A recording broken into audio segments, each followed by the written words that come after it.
Bueno, seguimos explorando por qué en el Perú nos cuesta tanto ahorrar pensando en el futuro. Y ahora quisiéramos que nos explique más o menos esta situación. César, el Perú es un país con una economía que supone tiene una vocación social, digamos que colaborar colectivamente, y por eso hay un sistema público y uno privado. ¿Pero eso eventualmente es positivo o deberíamos tener uno solo? Eh, Mi entendimiento es que debía haber buscarse un nivel de integración entre los sistemas existentes y el punto de partida, desde mi sesgo jurídico, es que la Constitución adscribe a un modelo de Estado social y democrático de derecho. Mm, Y eso significa que el Estado tiene que desplegar políticas públicas a efectos de que la población en general, no unos pocos, no una porción de la población, sino todos contribuyamos a un sistema y todos recibamos de alguna manera una porción de los beneficios del sistema. que sería la ONP. Eso no necesariamente es a través de ese mecanismo. Ya. Actualmente tenemos un grave problema. El modelo legal peruano es un modelo fallido. Y es un modelo fallido porque tenemos dos sistemas, el público, el clásico sistema de seguridad social, y el privado, ¿no? Que lo hemos importado de otra área, que es el mundo de los seguros. Y entonces, ¿qué ocurre? En el modelo público, la densidad de aportaciones, cuando tengo más aportantes, es un sistema más robusto. ¿Por qué? Porque los trabajadores actuales, con sus aportaciones actuales, sustentan las pensiones de Que los vengan. anteriores trabajadores que laboraron a lo largo de una cantidad determinada de años y que ahora reciben una prestación pensionaria, ¿no? Es el modelo o el sistema de reparto. Frente a este modelo y sistema de reparto tenemos un sistema privado en el cual cada quien construye, aportando periódicamente a su cuenta individual de capitalización, su propia pensión. Cuando llegas a la edad de jubilación, realizas tu condición de pensionista. Y entonces el éxito del privado es el fracaso del público. Porque si es que yo cuando entro al mundo laboral tengo que optar entre el público o el privado, cada opción por el privado significa una menor densidad de aportaciones al público. Y entonces, existiendo ese modelo, que es un modelo, a mi entender, fallido, equívoco, lo que debemos mutar es a otro modelo que igualmente sea compatible con la Constitución, Ya. Algo, que es el modelo mixto. algo ibas a decir, Alonso, al respecto. Sí, no, creo que Noelia lo comentó en el break. En realidad, te da la oportunidad de arbitrar porque los trabajadores de bajos ingresos que saben que van a tener el sistema privado una pensión muy baja son los que optan o podrían optar, si fueran racionales, al público porque tienen una pensión subsidiada.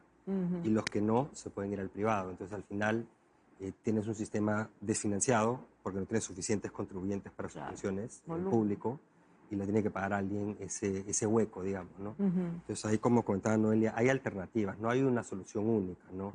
Una es, como decía ella, combinar, no que compitan, sino que haya más pilares, ¿no? Un pilar no contributivo de pobreza, un pilar, digamos, de reparto, que tengas una pequeña pensión, pero todos la tengan, con subsidios probablemente para los que necesiten, y después todo el resto va a tu cuenta individual. Ya. Hay alternativas. El tema concreto es que lo que se está discutiendo en el Congreso es apresurado, es antitécnico, es irresponsable y no va a solucionar la problemática del sistema de pensiones en el Perú, pero ahí les cedo la palabra al resto. Claro, pero exactamente qué es lo que ustedes cuestionan. O sea, no sé si ya Alonso, Alejandro, Noelia, en fin, además del tema del IGB, que es una propuesta, ¿qué otra cosa se cuestiona en estas propuestas? O sea, que exista un único sistema que unifica todo. No, yo al contrario, esas ideas que creo que no sé, en ambas propuestas he visto la de la Comisión de Trabajo y la de la Economía, tienen la idea de tener un solo sistema. En la de Trabajo es un nuevo sistema mixto que integre la parte pública, la parte privada, y en la de Economía, irónicamente, solo privado, ¿no? Eliminar el sistema nacional y solamente me quedo con privado con esto del IGB. Esta idea en realidad es una idea un poco atrasada, porque esas políticas de privatización existieron en los 90 con mucha buena expectativa, digamos. Teníamos la esperanza de que la implementación de cuentas individuales, AFPs en toda la región generaran tasas de reemplazo altísimas, se prometían tasas de reemplazo del 100%, 80%, rentabilidades enormes, en fin. No voy a listar todo, pero lo que voy es que luego de 30 años de evidencia, lo que se observa en la región es más bien el reconocimiento de que las cuentas individuales han funcionado, sí, pero para aquellos trabajadores que son formales, que tienen buenos salarios y que aportan seguido, casi todos los meses. Ellos son los que obtienen buenas pensiones. Ya. Pero preguntémonos cuánto, digamos, esos trabajadores en nuestro Perú, digamos, ¿cuánto representan? Pues es una minoría. La gran mayoría de trabajadores son informales y la otra parte, digamos, que pertenece al sistema nacional, son trabajadores que en promedio ganan entre 1.500, 1.400 soles, habría que ver la estadística de la ONP, pero son trabajadores de bajos ingresos. Para ellos, el sistema de cuenta individual es lo más conveniente. Mi respuesta como académica es no, porque tal y como está diseñado hoy el sistema nacional, que te da una pensión definida de 500 soles con 20 años de aporte, es lo más conveniente, porque en el sistema privado no existe ese beneficio. Ahora, lo más conveniente es tener algo tan pequeño. Solamente para terminar, entonces, bajo las reglas actuales, el Sistema Nacional de Pensiones es relativamente la mejor opción para aquellos trabajadores con bajos ingresos y baja densidad. Para los de altos ingresos, el sistema privado. Pero A ver, no sé, Alejandro. explique el por qué, y es lo que decía yo antes. Porque saben que no van a llegar y alguien les va a complementar la pensión. O sea, el resto de los peruanos a través de impuestos. Pero Alonso, No lo el estoy trabajador, criticando, no, lo está estoy bien, diciendo. pero el trabajador, si tú ves la estadística de afiliación, el 80% no elige, el 80% por default ingresa al sistema privado y el 20%, 30% efectivamente elige el sistema. A ver, Alejandro, Esa no sé es- qué esa piensas es la tú. regulación. Los realidad no le- nacionales deberían... porque alguien Exacto, les deberían complementa. irse al otro lado. Yo más que cuestionar lo que ha dicho, no le voy a tomar una frase que acaba de decir y es bajo las reglas actuales. Y justamente lo que está sucediendo en este momento es que hay una conversación de una reforma. Sí. Y eso es una oportunidad Para de mejorar. olvidarnos de las reglas actuales y poner reglas que funcionen mejor.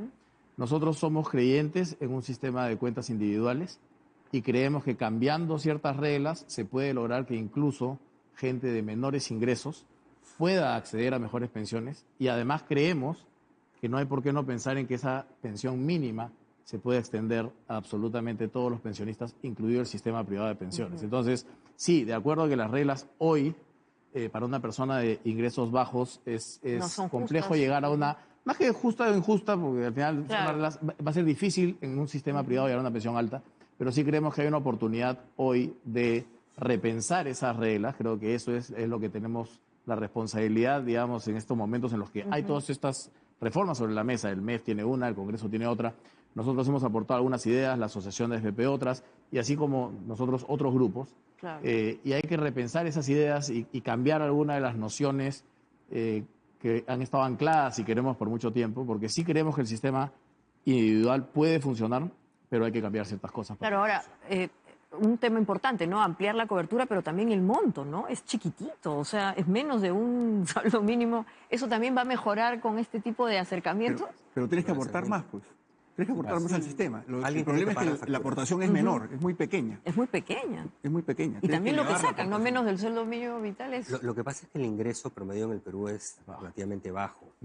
Y en cualquier lugar, lo que se llama tu tasa de reemplazo, o sea, cuál es mi ingreso comparado, o sea, mi pensión, Contra qué porcentaje representa mi ingreso, obviamente tiene que ser bajo, porque nunca va a ser más de la mitad, digamos. Como dice. Entonces, por eso es que dices es bajito, sí, pues el ingreso promedio es bajo. Por eso regresamos al punto inicial. Hay que trabajar en mercado laboral, formación de capital humano, reforma educativa, desarrollo productivo, una serie de cosas, para que los ingresos de la población suban. Más inversión privada, mejores empleos, empleos formales. Ya, esa es tu solución de mediano a largo plazo. Pero cada vez que se hace algún tipo de reforma en esa dirección, retrocedemos, ¿ok? Ya. Si no, al final vas a estar viendo cómo repartes literalmente los pocos recursos públicos para artificialmente generar más pensiones. Entonces hay que ser inteligente en la asignación de recursos limitados. Puede ser una alternativa, puede ser otra. Noelia va más en el lado de multipilar, Claro. con un Así es. pilar, no que compitan público y privado, un colchón público con subsidio, etcétera. Abajo los de pobreza no contributivo, arriba contributivo con subsidio, y de ahí tus cuentas privadas, y al que le va mejor, ahora tiene mejor pensión, ¿no? Puede ser otro esquema también, incentivos en privado, con pensión mínima. Hay distintas alternativas. El tema concreto es, se tiene que discutir con calma y no pueden haber simplemente dictámenes de Congreso que le tiran miles de millones de soles, decenas de miles todos los años, que salen de los impuestos de todos los peruanos simplemente para un experimento a gran escala, ¿no? Que va a desfinanciar educación, va a desfinanciar salud, infraestructura, que dicho sea de paso no tiene suficientes recursos ni bien utilizados. Yo creo que la discusión es más amplia, tiene que ser más pausada, ¿no? Claro, Lo que pasa ahora, es que uno de los grandes enemigos de la seguridad social es el populismo. Sí, claro. Y lo que se está legislando actualmente es populista. Ese es el gran problema. La seguridad social es un tema muy serio para la sociedad, seguro. para que personas que no tienen conocimiento suficiente del tema, y el desconocer las cosas no significa una descalificación, porque la gente no conoce lo que no conoce, ¿no?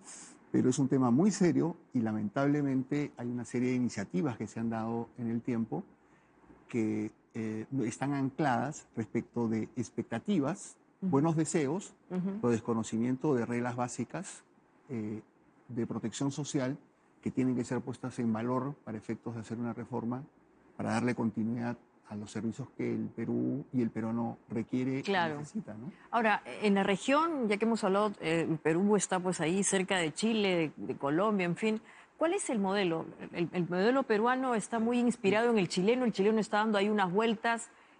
¿Nosotros tenemos que pensar en una cosa muy sui generis o también nos vamos otra vez a inspirar en algo particular? Mira, el paradigma de la región es Chile, ¿no? Que comenzó con un modelo donde eliminó su sistema de reparto en los 80s e implementó solo AFPs. En el 2008 lo reformó, manteniendo como eje central a las AFPs, a las cuentas individuales, y creando un pilar solidario fuerte, con pensión no contributiva, no universal, pero fuerte, un pilar de ahorro voluntario, donde el Estado subsidiaba a mujeres con hijos nacidos vivos, subsidio a los aportes para los trabajadores vulnerables, subsidio al empleo, a la generación de empleo formal, jóvenes principalmente, en fin. O sea, un pilar fuerte, solidario, administrado por el Estado. Pero hoy en día, con el presidente Boric y el ministro Marcel, han ido por una reforma más integral, donde sí proponen estos pilares, ese sistema mixto. Porque justamente han reconocido que no es suficiente, que el sistema, como dice César, pese a que este pilar solidario ha sido fuerte, no termina siendo un sistema de seguridad social, no termina de proteger completamente, porque sigue exponiendo a los individuos al riesgo financiero individual, entre otras razones. Entonces, hoy en día, por ejemplo, ha ido por este camino del multipilar, ¿no? Y Colombia, entiendo, está yendo también por ese camino. Países como Uruguay, Costa Rica también tienen un sistema mixto. De hecho, tú preguntabas si nuestro país, digamos, qué tipo de esquema tiene. Nosotros, junto con Colombia, somos los únicos países en el mundo que tenemos un sistema en el cual el trabajador tiene la compleja decisión de decidir, cuando está empezando su vida laboral, oye, ¿a qué sistema me meto? ¿Sistema nacional o sistema público? Cuando ni siquiera termina de entender bien cómo funciona cada esquema, ¿no? Entonces yo creo que ese sistema ya no deberíamos persistir por ese camino e ir hacia uno mixto. Y si permites complementar el esquema jurídico que has escrito muy bien, tenemos otro problema sustantivo en la región, ¿no? Que es la experiencia argentina y la experiencia que se viene en Bolivia, ¿no? Que es la estatización de los fondos de pensiones, ¿no? Claro, que han sido utilizados como grave, como caja chica o caja grande del gobierno actual, ¿no? Y ese es un problema muy serio, ¿no es cierto? Y preocupa a aquellas personas que han ido aportando, por ejemplo, al sistema privado de pensiones. Y solo para complementar, sí se está repensando en distintos lados del mundo, pero en América Latina en particular, cómo dar mayor cobertura, mayor sostenibilidad. Yo creo que la respuesta no es ver lo que hace ni Chile, ni Colombia, ni nadie, porque en realidad todos están experimentando, ¿de acuerdo? Así todos. Idealmente, mira los nórdicos, que estamos muy lejos, Noruega, se llama Flexi Security, ¿no? Que combina una serie de cosas, ¿no? De mercado laboral, de red de protección social, con una serie de cosas, ¿no? Pero yo creo que lo que hay que hacer es, nuevamente, pausados, tranquilos. La ventaja que tiene es muy difícil políticamente, es muy susceptible a clientelismo y populismo, pero la ventaja que tiene, por ejemplo, una reforma de pensiones frente a una reforma de salud es lo que economistas llamamos que uno es paramétrico y otro no. ¿Qué significa? Yo en el de pensiones puedo más o menos decir, cuando diseño reglas, cuánto me va a costar y a quiénes va a poder beneficiar. Algunas cosas no están precisas. En salud no lo sabes, porque no sabes cómo van a evolucionar los costos, ¿ya? Eso no es algo que se haya hecho. Entonces, el Congreso está tirando plata al problema y sacando de otro lado, de los peruanos. Entonces, yo creo que se necesita más discusión y ver si es multipilar, ver si es privado con incentivos, pero que nivele la cancha abajo para que no estén tan expuestos a lo que decía Noelia del riesgo. Yo lo único que sumaría etcétera, ¿no? al Perfecto, concepto... Alejandro, para cerrar, para... Sí, lo único que sumaría al concepto de copiar algún modelo es entender nuestra realidad, ¿no? Así Ya copiamos un modelo, nuestra realidad era distinta y un grupo se quedó fuera. Creo que es importante que el modelo que se haga considere Responda, la realidad Exactamente. de Perú, ¿no? Bueno, para justamente ya ir perfilando las soluciones, los invito a que sigan con el programa. Vamos a volver después del corte con eso justamente. ¿Qué soluciones, cuál es el modelo que tenemos que desarrollar y que usted también tiene que colaborar para saber cómo garantizar un mejor futuro para usted? Así que ya volvemos pensando en el Perú.